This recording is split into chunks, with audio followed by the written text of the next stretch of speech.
Assalamualaikum warahmatullahi wabarakatuh. Izin bertanya, Habib, ini ada satu pertanyaan dari awal. Kalau perempuan tersebut masih perawan, maka hanya ayah atau kakeknya yang boleh mengawinkannya secara paksa meskipun dia belum balik, dan tidak boleh bagi wali-wali lain seperti saudara atau orang lain. Nah, pertanyaannya maksudnya itu maksud poin di atas yang saya sebutkan tadi, bagaimana kalau ayah dan kakeknya sudah meninggal, lalu siapa yang sah dan jadi wali nikahnya? Terima kasih. Assalamualaikum warahmatullahi wabarakatuh. Itu tadi kita tidak jelaskan. Ada yang namanya wali ijbar.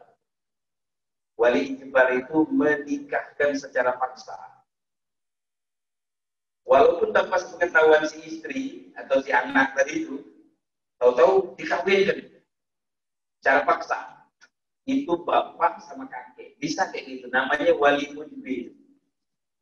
Wali mujbir itu menikahkan secara paksa. Adapun yang lainnya, wali-wali yang lain, saudara, paman, tidak boleh kayak gitu, Pak.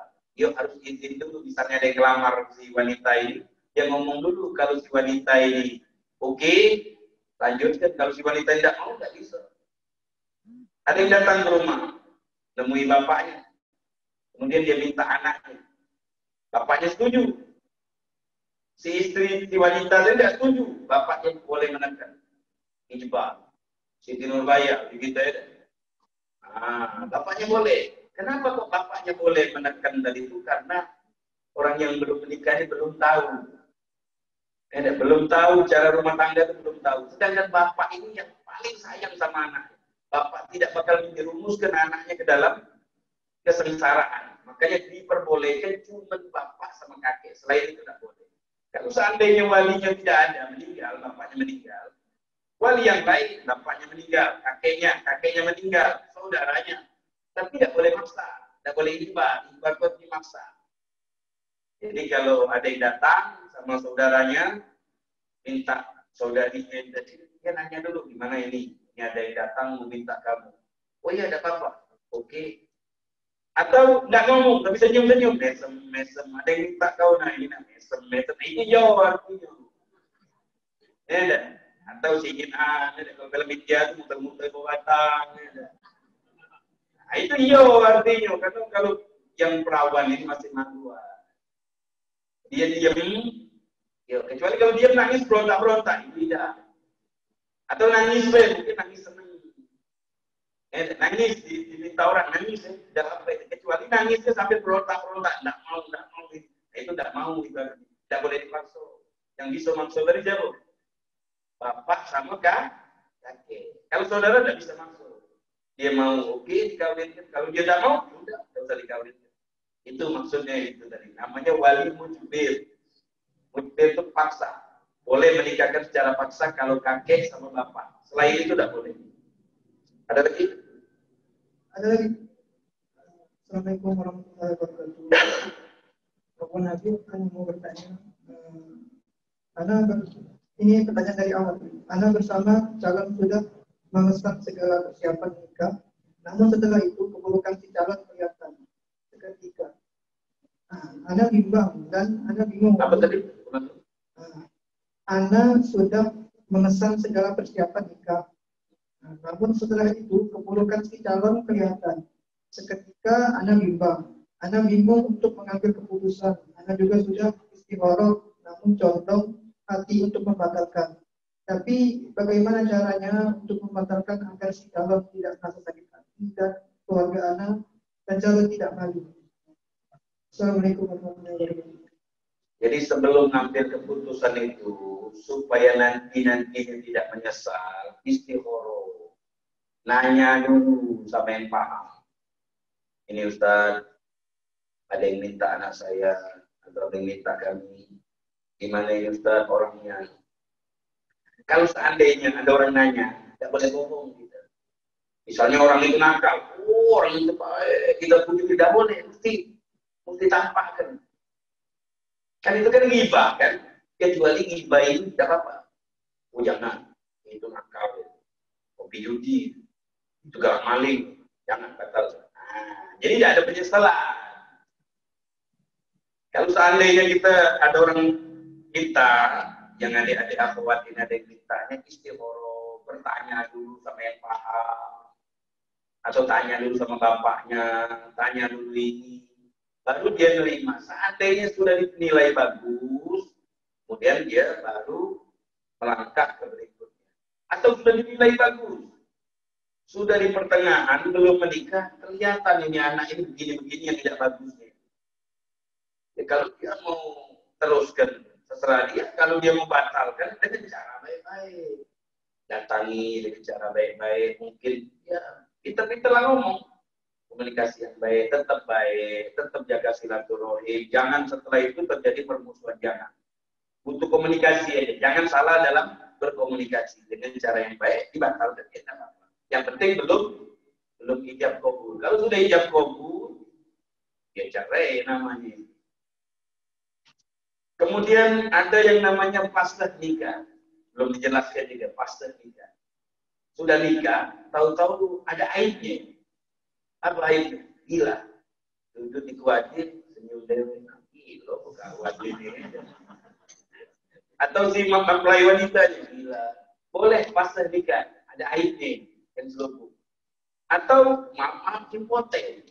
Malam pertama, tak bangun kawan. Nah, tidak mau. Boleh fasdah nikah. Atau ada sebab lain, penyakit telangan atau penyakit-penyakit yang lain yang tidak diketahui, itu namanya fase nikah dengan sebab aib-aib nikah. Boleh.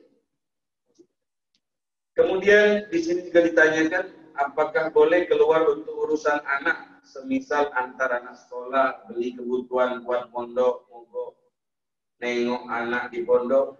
Kalau seandainya darurat ya.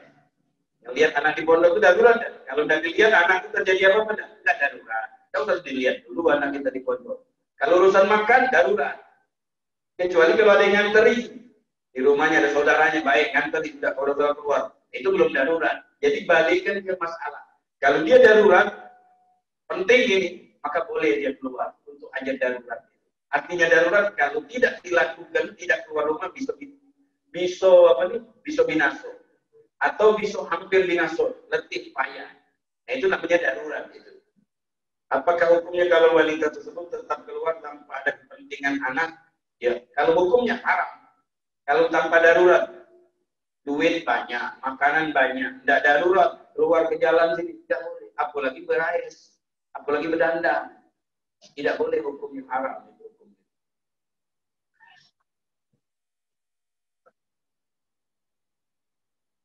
Kalau seandainya suami kita meninggal dunia, lalu wanita kita menikah lagi, dan di akhirat kita bertemu lagi tidak sama suami kita, suami pertama kita, mohon penjelasannya. Istri kita di dunia ini adalah istri kita pendamping kita di akhirat. Nah, kita bingung, bidadari itu jadi ya Ustaz. Tetap jadi bidadari, tetap jadi, tenang deh, 70 kenal kita bidadari dari 70 bidadari.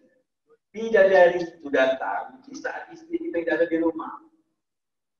Istri kita keluar, ada di rumah, 70 bidadari datang di rumah kita.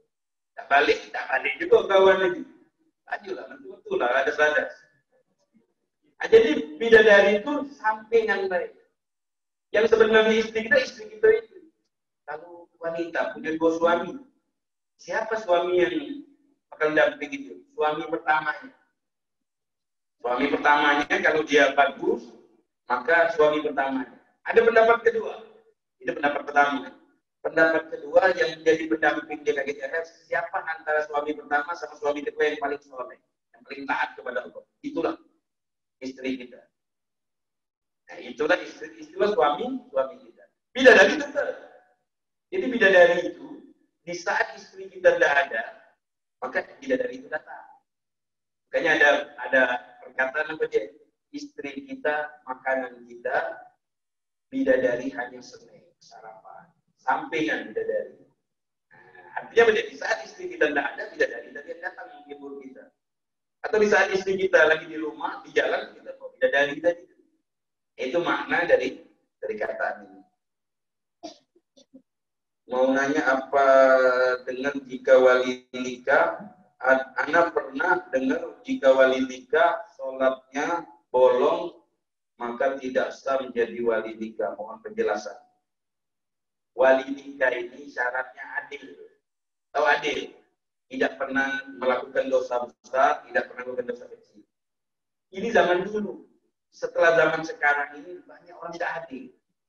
Jarang ada orang adil. Kalau wali nikah tidak adil, dalam hukum fikih itu pindah ke KUA hakim. Hakim itu tidak adil zaman sekarang. Akhirnya Imam Ghazali, beliau mengatakan kalau wali nikahnya tidak adil, artinya adil di sini bukan orang taat, maka tetap boleh. Kalau seandainya kita pilih wali nikah itu orang baik, orang ini tidak nikah ini anak. Jadi pendapat yang pertama itu wali nikah mesti adil itu di zaman sekarang ini tidak cocok lagi kata ulama. Karena apa dia? Karena sulit nyari orang baik 100% itu sulit. Kalau tidak baik minta KUA sama saja satu wali. Lebih baik tetap satu wali.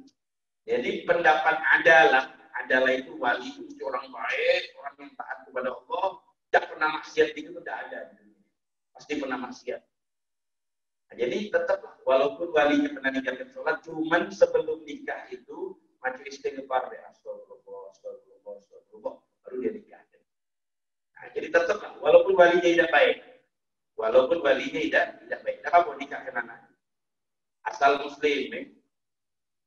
Ustaz, pertanyaan bagaimana hukumnya anak di luar nikah? Siapa yang akan menjadikan wali nikah? Anak zina di luar pernikahan. Ada orang kawin atau kita bahas anak zina. Anak zina ini wali hakim. Anak zina, misalnya anak zina, walinya wali hakim. Kemudian kita katakan anak zina, kalau seandainya jelas, sebelum menikah, kumpul, amin, kemudian dinikahkan, ini jelas, ini anak zina. Kalau seandainya tidak jelas, tidak boleh kita katakan anak zina. Dia pernah kumpul, tapi tidak tahu waktu dia kumpul itu ada hamil apa tidak. Kemudian nikah, lihat lahirnya. Kalau lahirnya di atas 6 bulan, ini anak dia. Kita pernah berkumpul atau orang lain pernah berkumpul lah ya. Dan berkumpul minta tuntut. Ini perempuan ini minta dikawin. Misalnya ya. Minta dikawin, tapi kita tidak tahu ini. Hamil lebih tidak kawan dari. Kita kawin. Setelah kawin, hamil di atas 6 bulan. 6 bulan, 7 bulan, 8 bulan. Ini tetap anak kita. Kecuali waktu kita sebelum nikah tadi itu, atau si wong ini sebelum nikah, lagi minum ambisi, kalau positif. Nah, ini walaupun 7 bulan tetap anak zina. Tetap anak zina. Jadi anak zina siapa walinya? Wali hakim, bukan bapaknya. Kalau jelas, kalau jelas. Jangan kita nuduh ini zina, ini tidak jelas mesti zina. Kalau tidak jelas, tidak bisa dikatakan anak zina. Ustaz, sekarang fenomena pernikahan suami istri berpisah jarak kota. Yang kadang-kadang suami bisa menafkahi istrinya 1 tahun 2 kali. Bagaimana hukum menurut Islam, walaupun kadang-kadang naik sama-sama ridho. Kalau dia sama-sama ridho, tidak apa-apa, tidak jadi masalah. Nah, jauh dari istrinya. Suami mau jauh istrinya, terima. Istrinya jauh dari suaminya, terima. Itu pesan gitu. Minimal sebulan itu kita kumpul istri gitu. Jangan lama-lama minum, kesian istri gitu. Jangan sampai tidak dikumpuli sama sekali. Jangan, kumpuli istri gitu. Senangkan istri gitu. Puaskan istri gitu. Servis istri gitu. Sebagaimana kita servis gitu, dia servis gitu. Kalau bertahun-tahun cuma 2 kali, kuat tapi tidak lanang itu. Jangan-jangan saya di jalan. Kadang-kadang ini, lanang itu kuat tapi tidak. Kalau itu langsung tidak kuat gitu. Tahun sekali, tidak kuat. Dia kecuali dia malaikat. Kalau malaikat lain gitu. Ya kalau dia kuat, bisa nahan diri dia macam itu. Tidak punya simpenan. Apalagi selingkuhan, silakan kalau dia mau. Adil itu. Jadi nikah ini untuk menyalurkan nafsu gitu. Itu nikah. Jadi nafsu kita tersalur dengan cara yang benar. Kalau mau dikawin, silakan. Tidak mau dikumpulin, itu hak kita pribadi. pesan kita, salurkan nafsu kita di situ.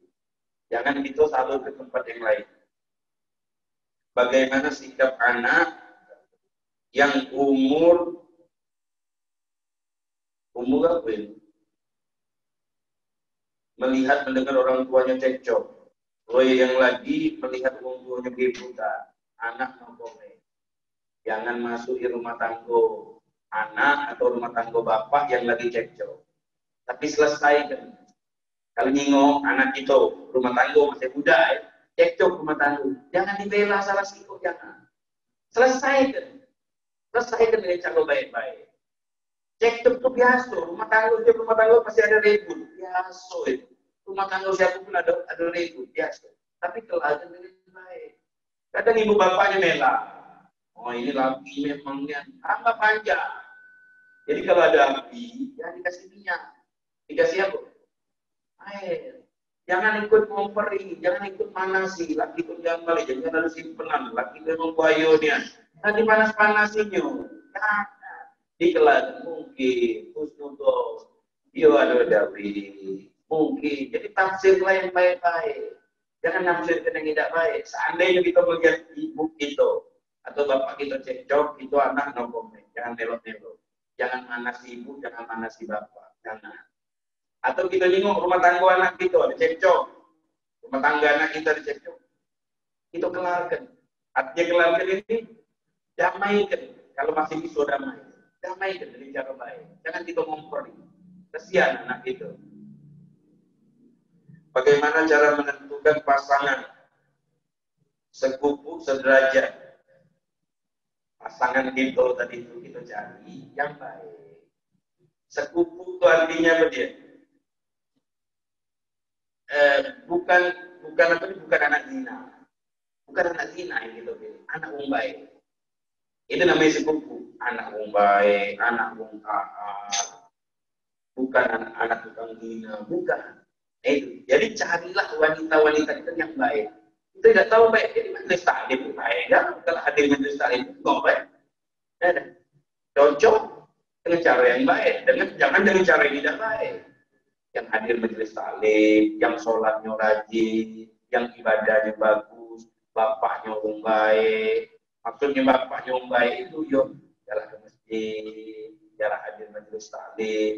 Itu yang baik. Bagaimana hukumnya sekarang orang yang menilai dengan mas kawin? Hafalan Al-Quran, apakah boleh? Mas kawin tadi kan kita katakan sesuatu yang bermanfaat. Ngajari ilmu, mas kawin itu. Ngajari Al-Quran, mas kawin itu. Saya nikahkan kamu dengan syarat apa nih? Kamu mesti mengajarkan saya cara baca Al-Fatihah. Maka boleh nikah itu. Dengan ngajari surah Al-Fatihah. Itu mas kawin ini. Jadi tidak ada mesti duit mas kawin itu. Boleh barang. Asal barang itu ada nilainya. Mobil, boleh. Sepeda motor, boleh. Jam tangan, boleh. Cincin emas, boleh. Perangkat alat sholat, boleh. Itu boleh kita nikahkan gitu. Bagaimana hukum menikahkan dengan kondisi wanita sudah hamil duluan? Sah. Hamil duluan. Baik kita nikahkan sama pelakunya atau sama yang lain. Kalau enggak, ini perempuan hamil. Siapa pelakunya? Pelakunya si A. Kita kawinkan dalam kondisi hamil. Sah. Sah kondisi hamil. Dalam kondisi hamil luar nikah. Atau sama orang lain. Si pelakunya A, tidak mau nikahin. Si B, tidak apa-apa. Aku galak nikahin walaupun dalam keadaan hamil. Loh, kenapa dalam keadaan hamil?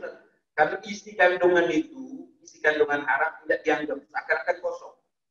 Karena di luar nikah, tidak dihitung, seakan-akan kosong. Jadi wanita hamil luar nikah, boleh nikah. Baik nikahnya sama pelakunya, atau sama orang lain yang bukan pelakunya. Nanti anak itu anak zina, jelas itu anak zina.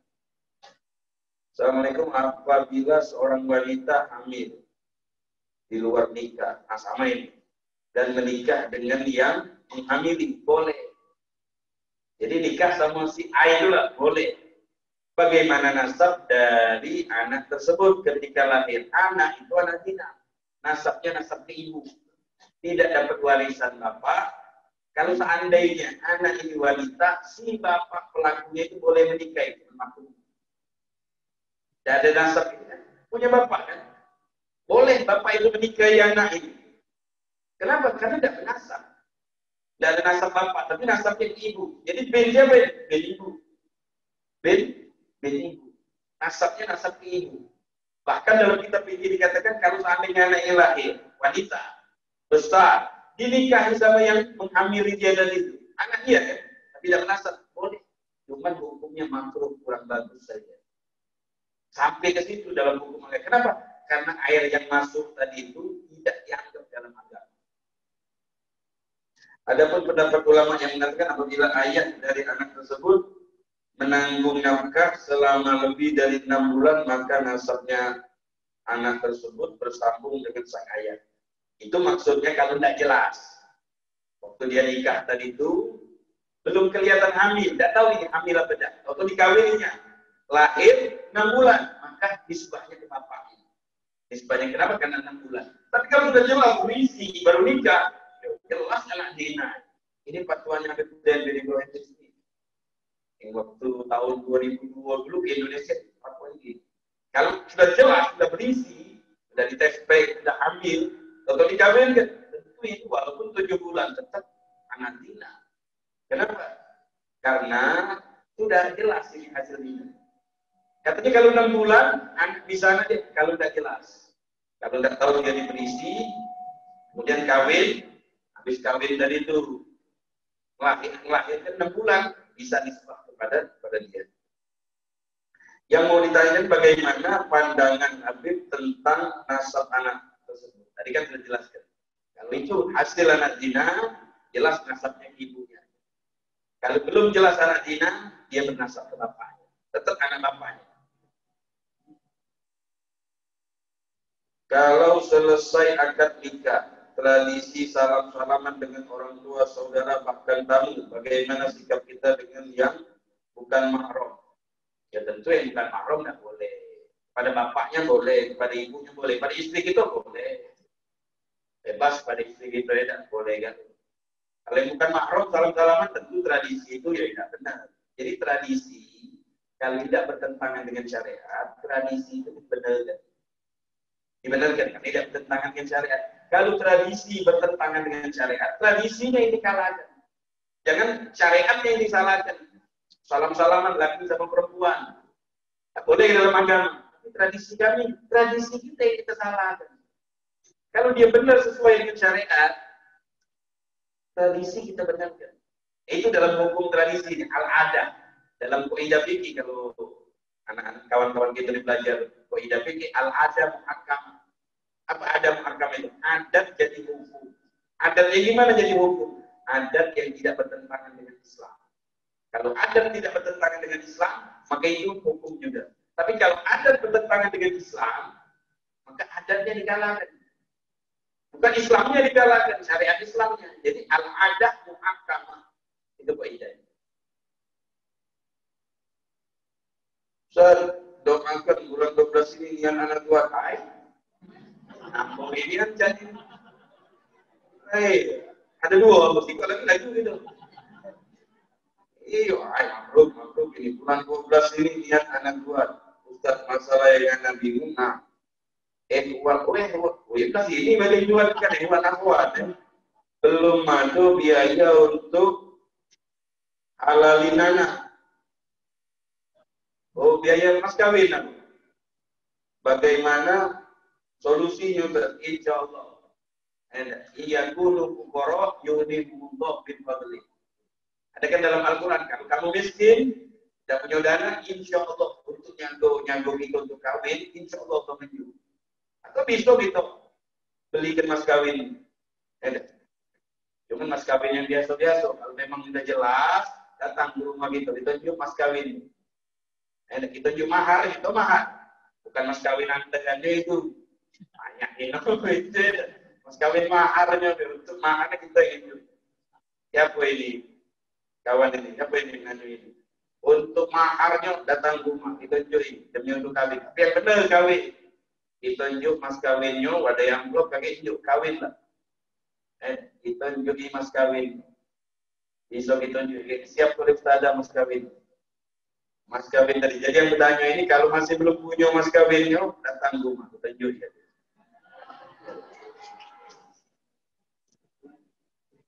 Ada lagi? Ada lagi? Nah, itu ada lagi. Yang malu kan hukumnya menikah dari lebih dari 4 tidak boleh. Iya.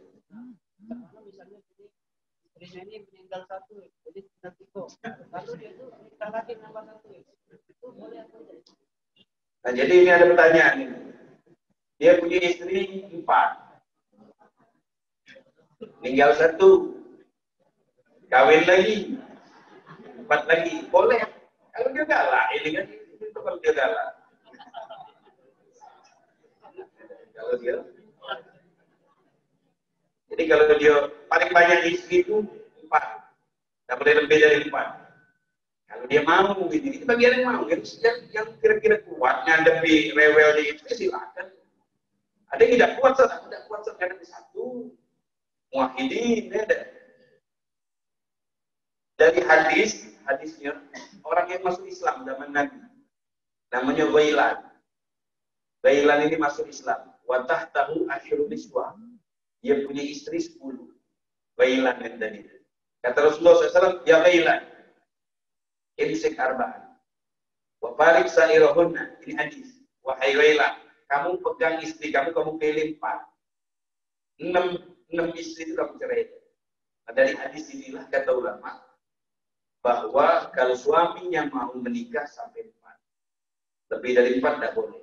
Rasulullah 11 sampai itu khususnya. Istimewanya Rasulullah kita tidak boleh ikut. Kita paling boleh 4. Yang mungkin dananya banyak, fisiknya kuat, pikirannya kuat, sanggup, jadi silakan. Kalau yang kayak lucu, lemes, nah, itu baik. Ada lagi? Nah, ini.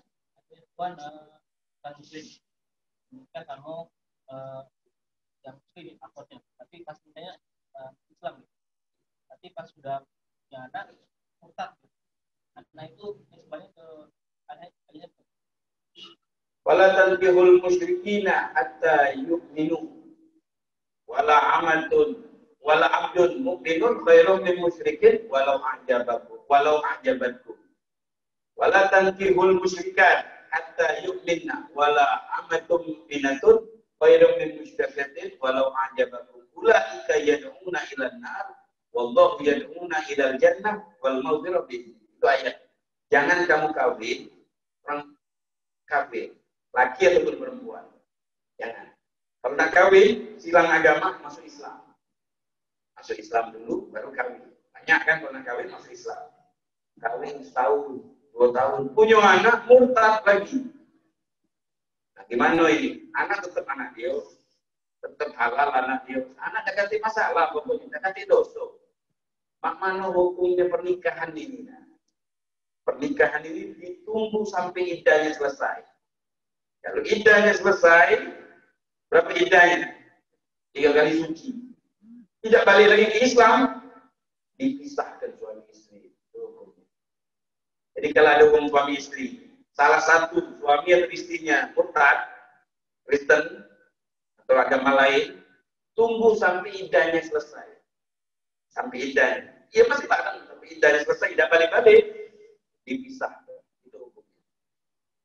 Nanti ada lagi?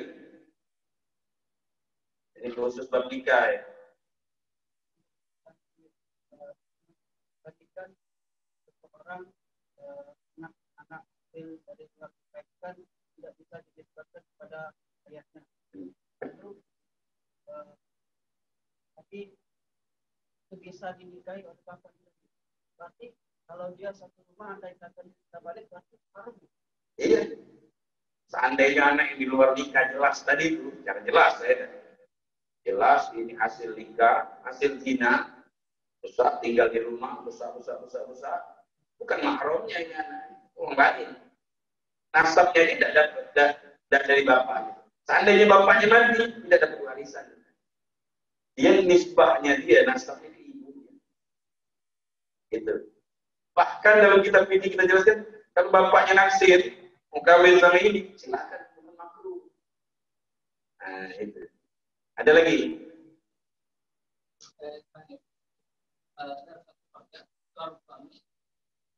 Berkata, secara cerita, banyak apakah itu cerai, kemudian tidak lama kemudian reda, kemudian terjadi keributan lagi. Aku tidak mau kembali lagi, tapi reda lagi. Yang ketiga dia datang ke belakang. Apakah dia pertama sendiri? Apakah itu dari tahapnya? Atau kedua, kenapa? Kemudian tadi itu tahap tiga. Tadi itu belum dijelaskan secara dalam di kitab itu. Ada yang namanya sorry, ada yang namanya kinayah. Sorry itu apa deh? Sorry, bukan sorry bahasa gitu. Sorry itu jelas. Lafaz yang tidak mengandung kecuali talak, itu namanya sorry. Saya ceraikan. Cerai ini artinya apa dia? Jelas. Yang dimaksud cerai ini tadi. Ada yang sorry, cerai, talak, talak, pirok, apalagi itu yang jelas semuanya. Kalau diucapkan dengan lafaz itu, mau niatnya main-main, mau niatnya enggak main-main, tidak. Ada lagi yang namanya kinayah. Apa kinayah? Dia mengandung arti yang lain. Contohnya baliklah ke rumahku. Mungkin balik itu mengandung artinya balik lakukan istri aku lagi, atau balik ke rumahku, bawa nasi ke sini. Ya kan? Nah itu namanya kinayah. Kinayah itu tergantung yang ucap. Kalau yang ucapnya itu tidak niat cerai, nah jadi cerai. Kalau yang ucap tadi itu niatnya cerai, maka jadi. Yang paling tahu isi hatinya itu yang ucap. Apa tujuan yang kamu ngomong tadi itu? Tujuan aku nyari Ustaz. Cerai. Bukan cerai Ustaz. Tujuan aku balik ke rumah. Aku apa? Aku dewangi. Udah jadi cerai. Ya kan? Nah, itu namanya kinayah. Kinayah itu tergantung niatnya yang ucap. Kalau yang ucap niatnya menceraikan, jadi cerai. Kalau niatnya yang ucap tidak terjadi cerai, tidak terjadi cerai. Jadi tidak terjadi cerai semuanya. Karena itu namanya kinayah tolak.